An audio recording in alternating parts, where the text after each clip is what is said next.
Since 1995, the city of New Orleans has been hosting the Essence Festival, and every year it kicks off at 4th of July weekend. And typically it lasts, 3 to 4 days. This year it lasted July 2nd to July 6th, and people were talking about it because every year it's really amazing with many performances. It's a lot of fashion designers and many vendors coming all across the country. But something happened this year that was startling. Essence Fest acknowledges ticket sales are down this year, citing a variety of reasons. But I think there's a lot happening in our world, just in general, that's impacting people deciding to go places or not. Barkud Tubman Zawalo, Essence Chief Community Officer, says some vendors are also opting out this year. Essence maintains it supports 300 local businesses, and the fest generates a multi-million-dollar economic impact. And I think we just want to make sure that in spite of what we're all navigating, that people come and have an amazing time, because I think it's interesting times just for all of us right now. Now, one of the first startling things that we found out was that vendors were lower in participation this year. So in events, typically what happens is the more vendors you have coming to an event, the more money the vendors can make. But vendors were not spending money or coming to sell at Essence Festival at this particular year. And the person that you saw explaining the whole situation was a lady by the name of Barkud Tubman Zawalu. She is the Chief Community Officer of Essence. Now, if you guys know the name Tubman, very similar to Harriet Tubman, that is a name associated with the African American community. And this particular lady is Liberian. And what I will say is she is related to the African American community because that name is basically one of the slave names that went back to Liberia from America. But her last name is Zawalu. So she is Liberian, but part of the African American tribe that went to Liberian. But we would clearly say that she's not #FBA. She is a part of Liberian culture. And that's one thing that stands out. Why isn't there a person that's an African American that is representing Essence and not somebody that is from the diaspora? Because Essence was created to serve, African American women in the African American community. But furthermore, there's another person who is the CEO of Essence. This person is Carolyn Awanga. Now, this person is a Kenyan, okay? And if you look at what she has on her LinkedIn, she's a cultural architect, whatever that means, a thought innovator, whatever that means, an instigational orator. But the most important thing is a DEI practitioner. And this person is leading the charge over at Essence. And if people believe that the Essence Festival is a little bit different this year, then we can see what's going on because she is a cultural architect. And people somehow were complaining about the Essence Festival that it became too African versus catering towards the historical African American community. Essence Fest is whack and wash now because it's run by a bunch of Africans. There is no Black American culture that is reflected in Essence Fest anymore. Essence's CEO is an African. The chief, one of their chief top level executives and officers is an African. The person that owns Essence Ventures is an African. So what used to be a celebration of Black American culture, the culture that is ours, the culture that we built from the ground up, the culture that Black Americans influenced the world through, has now been co-opted by some African diaspora, Pan-African, whatever, and a lot of Black people are just not feeling it. Now, I went to Essence Fest for the first time a couple of years ago. I think it was like Nicki Minaj, New Edition, and Janet Jackson were the headliners. It was absolutely incredible. It was a celebration of Black Americanness. There were Black people in and up and through it. It was a pure celebration of Black American culture and Black American heritage. But now that it's been co-opted by a bunch of Africans, it seems that nobody cares because they don't set culture for this world. We do. And until Essence Fest gets back to the Black Americans who created it and founded it and lead the culture, it will continue to fail with those Africans in charge. Now, this guy wasn't the only person to feel like this. He was backed up by other people from the Black community in America. What happened to Black American heritage at Essence Fest? So it's night 1 or night 2, and there is a lot of complaints coming through, and the common consensus is the culture has shifted. It no longer feels like us. And honestly, that makes sense because the people in charge now do not value Black heritage. Essence Fest used to be known as the Cookout. It was created in 1995, created to center Black American heritage, the music, fashion, beauty, political power. It was basically like the family reunion created by Black people for Black people. Soul food, a little gospel, a little trap, NOLA. It was a culture that you felt deep in your chest. But now, not so much. It feels somewhat curated, corporatized, and it no longer feels like it centers us. But wait, there's more. Current CEO of Essence is a former DEI executive for Target. So the very thing that Black Americans are protesting, she was the center of, and now she's the center, well, she's the head, the CEO of Essence. Upon more research, I found out that she is originally from Kenya, and she moved to the US when she was about 10 years old. The point of me bringing that up is she doesn't seem like she values Black American heritage, because if she did care, the festival will still reflect the very people it was built for. And seeing as though that's not the case, I can't help but think that she does not value Black American heritage. Instead, it's become a space that uplifts everyone else aside from Black American heritage. The young lady is saying that, hey, this year at the Essence Festival, it's becoming too Pan-African. You know, it's not including who the conference was really built for or the festival is really built for. It's in the city of New Orleans, which is a historic African-American city with a great feel. You know, you have the second line tradition there and all of that. But why is Essence Festival feeling like, you know, it's Pan-African, according to some? And then, of course, you had Brother Tariq Nasheed, who posted this on his timeline. Are we ready to have a discussion on why people are saying the Essence Festival fell off? This is Battle of Jollof versus Jambalaya at the Essence Festival. And of course, many people got in the comments and were upset. This person goes, that ish is an elegant Black foreigner festival. Another person goes, a Nigerian runs Essence now, that's why. It's really a Kenyan, but I understand what you're trying to say. This person goes, because you people keep re-gentrifying everything. Literally can't have nothing. Talking about Africans. They trying to turn America to their musty homeland. No, thank you. This person goes, Jollof tastes like giraffe pee. I'm sorry, that ish is nasty. Another person says, are you in New Orleans? No one came for Essence this year, and there's way less performers.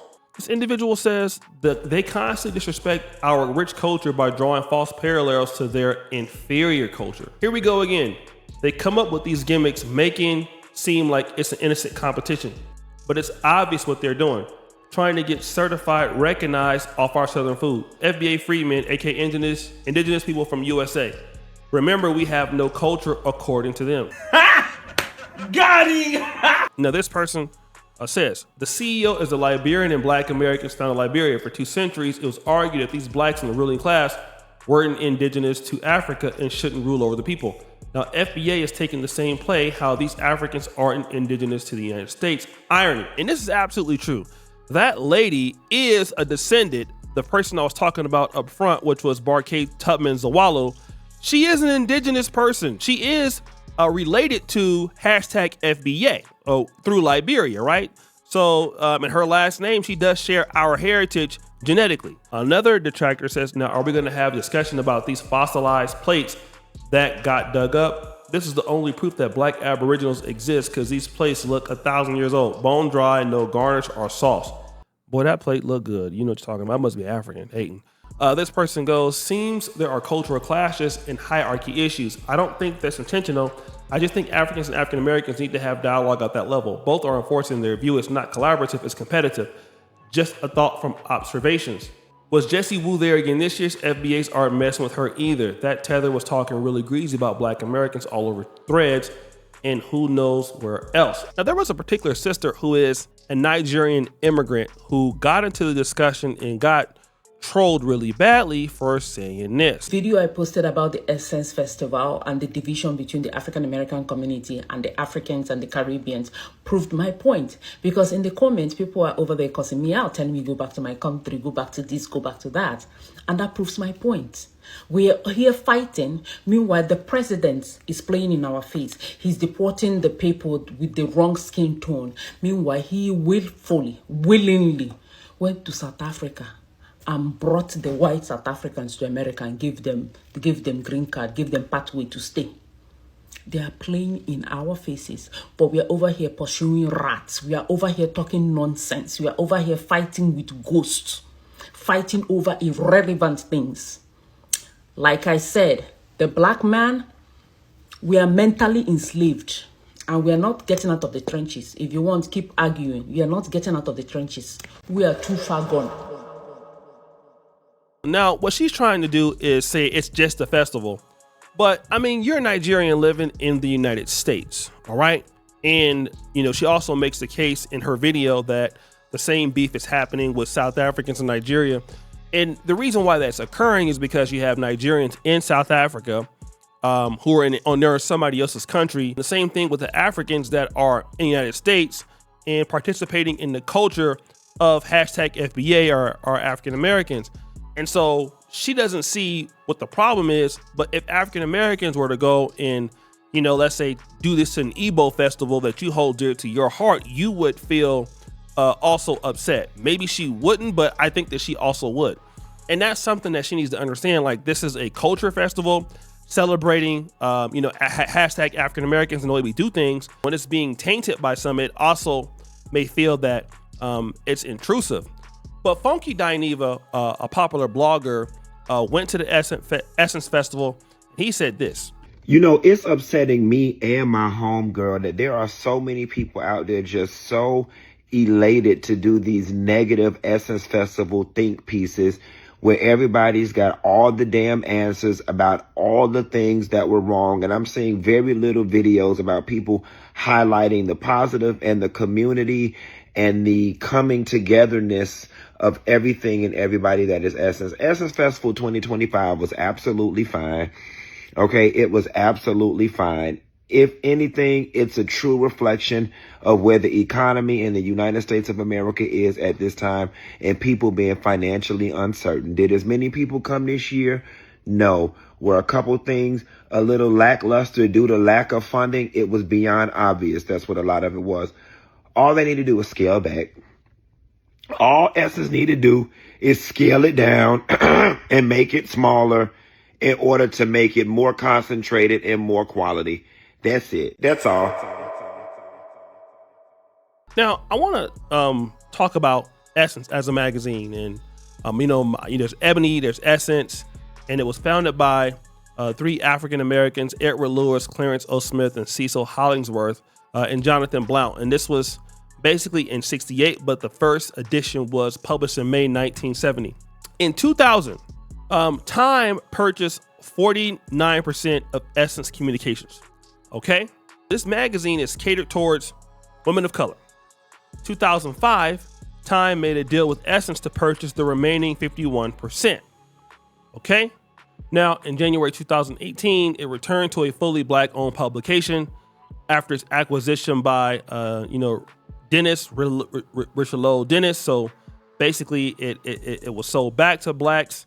But then in 2020, Black Female Anonymous, a group made up of former and possible current Essence employees, basically talked about all these sexual harassment claims against Dennis and mistreatment and all this stuff. And then the magazine started struggling.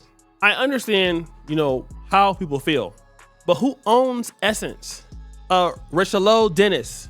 He's a Liberian, all right? And then here's something that Black Americans are going to have to really understand. If the community really cared about Essence Festival, we have African Americans that have money, all right? This guy bought the magazine from Time. The question is, why didn't one of us buy it, all right? We didn't buy it. So African owns Essence now, okay? That person paid the money. He bought it from Time. They now own the festival. A Liberian owns Essence magazine.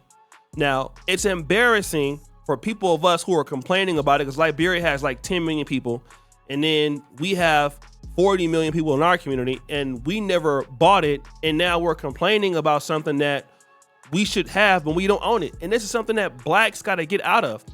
You're not going to be able to talk about who or what should be able to have in your culture when you don't own it, right? There's a reason why the Jews can do what they do, or certain people in certain countries can do what they do. They own their culture. We don't own our stuff. If an African American owned it, then we would have our people in it, but we don't. We don't like to value stuff until somebody else comes and buys it. It's the same thing. You get mad, we get upset, we get frustrated. Oh, why are they not considering us and all of this? If you own your culture, then nobody else can buy it. But as soon as somebody else buys it, then you can't really say what could be done at Essence Festival anymore. If that person wants to bring in a Liberian or a Kenyan, guess what they're gonna do? They're gonna do exactly that. And of course, you can say it's falling off, and hey, it's including other groups because this guy is gonna include other groups. He's a part of those other groups. I believe he owns Shea Moisture also. So this is a dude that has been on this type of hype. He's been making money in the black community as a Liberian or as a close associate of the community. He bought it. He has it. It's black owned. Everybody was celebrating it when he bought it back. Oh, it's back black owned. No, I think what you meant was it needed to be FBA or African American owned. And then understanding how to run Essence as a magazine, how to run it as a company. I mean, hey, if somebody thought it was valuable in our community, we would own it. But we got to get out of complaining about things that we don't own. If we really feel that it's valuable, then we need to be the ones that own it. We need to be the ones to give our people the opportunity to make it better. And then if it doesn't work out, then we can hold our people accountable. But we don't own Essence anymore. We haven't owned it since 2000. Somebody else bought it from the diaspora. And so they're doing whatever they want to do with it. And to be honest, that's an L on our fault.